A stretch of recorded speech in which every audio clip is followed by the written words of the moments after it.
All right, welcome class. Today's explainer drops us right into a moment where human history literally hung by a single fraying thread. We talk a lot in here about massive historical movements and huge global policies, right?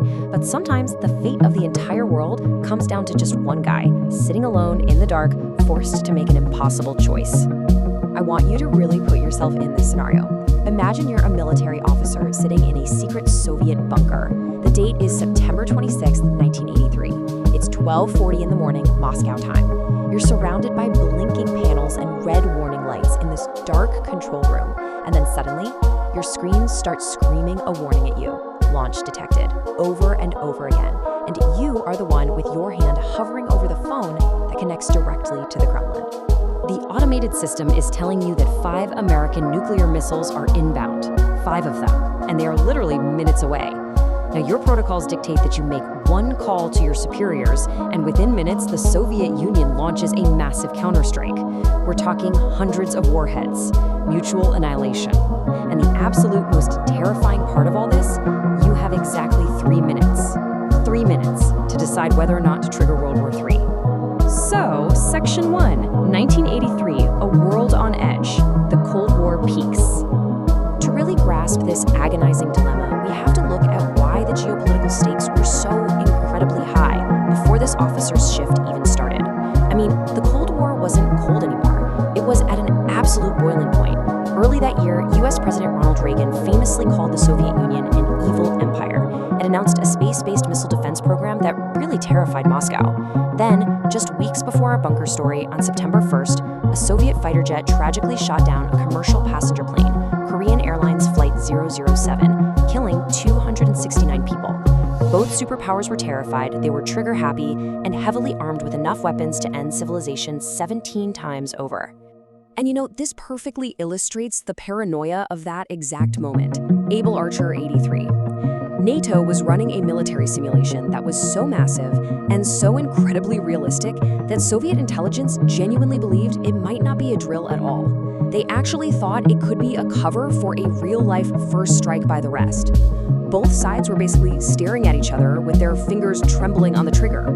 Which brings us to Section 2, 3 minutes to decide, a false alarm. So, the man in the hot seat on that fateful September night was 44-year-old Lieutenant Colonel Stanislav Petrov. And the wildest part of this whole historical moment, he wasn't even supposed to be there. He was just covering a shift for a sleeping colleague. His job was seemingly simple: monitor a brand new Soviet space-based early warning system called OKO. If this satellite system detected an American launch with the highest possible confidence level, his strict orders were to immediately report it up the chain of command. The generals would then decide the counterstrike. Simple, right? Just obey the machine, follow the protocol. But here is the agonizing dilemma Petrov faced. At 12:40 a.m., the OKO system reports 1 missile, then 2, then 3, 4, 5. The system says highest confidence, but his slower traditional ground radar stations are showing absolutely nothing. So what do? Do you trust the screaming new computer system or the silent, slower radar? This is exactly where critical thinking comes into play, something we emphasize a lot in this class. Put yourselves in his shoes again. He has 3 minutes. If the most powerful military on Earth was launching a surprise attack to completely wipe out the Soviet Union, why on earth would they only send 5 warheads? I mean, that would completely give up the element of surprise while leaving the massive Soviet arsenal perfectly intact to retaliate. Plus, the ground radar showed no threat, and Petrov knew this new OKO system was barely tested. So, with the clock ticking, alarms blaring, and his subordinate officers watching his every move, just waiting for an order, Petrov made a choice. He ignored the protocol, he trusted his gut, picked up the phone to his supervisor, not the Kremlin, and spoke 5 world-saving words. This is a false alarm. Moving to Section 3, the unsung hero's fate, buried by history. So what actually caused this? Well, the terrifying reality of the glitch came down to a simple quirk of physics. Sunlight was reflecting off high-altitude clouds at a very specific angle, and it completely tricked the satellite sensors into inventing 5 phantom missiles. Just 5 ghosts in the machine that nearly ended human civilization. Petrov was right. He had literally saved billions of lives. But instead of a hero's parade or a medal, the Soviet military was embarrassed. I mean, they couldn't admit to the world that their multi-million-dollar early warning system had nearly triggered an accidental World War III, right? So they buried the whole story.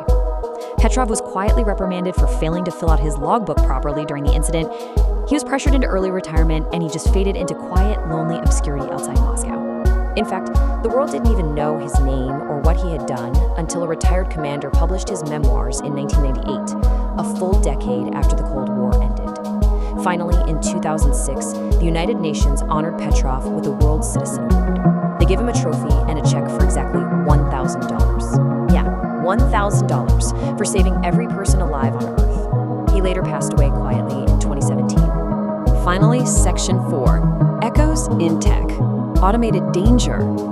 As we wrap up our explainer today, we really need to recognize that history isn't just about the past, right? It's a mirror for the present. The terrifying truth baked into the architecture of modern global defense is that today's systems are vastly faster and far more automated than that Oko satellite of 1983. Because weapons are faster now, the actual window of time for a human being to override a false alarm is shrinking. It's getting smaller, not growing. Stanislav Petrov never thought of himself as a hero, by the way. He waved off the praise, famously saying, "I was just doing my job. I was lucky." And honestly, maybe we were all just lucky. Lucky that the one guy sitting in that chair chose to rely on his human intuition and logic, rather than a computer screen screaming at him to pull the trigger. Which brings us to the big takeaway I want you all to think deeply about. As our weapons, our defense systems, and honestly our daily technologies get faster and rely more heavily on artificial intelligence, I want to leave you with this vital question to discuss as a class. If a machine tells us the world is ending tomorrow, will there be a Stanislav Petrov there to question it? Thanks for joining me on this explainer class. Really think about that one, and we'll pick this up in our discussion.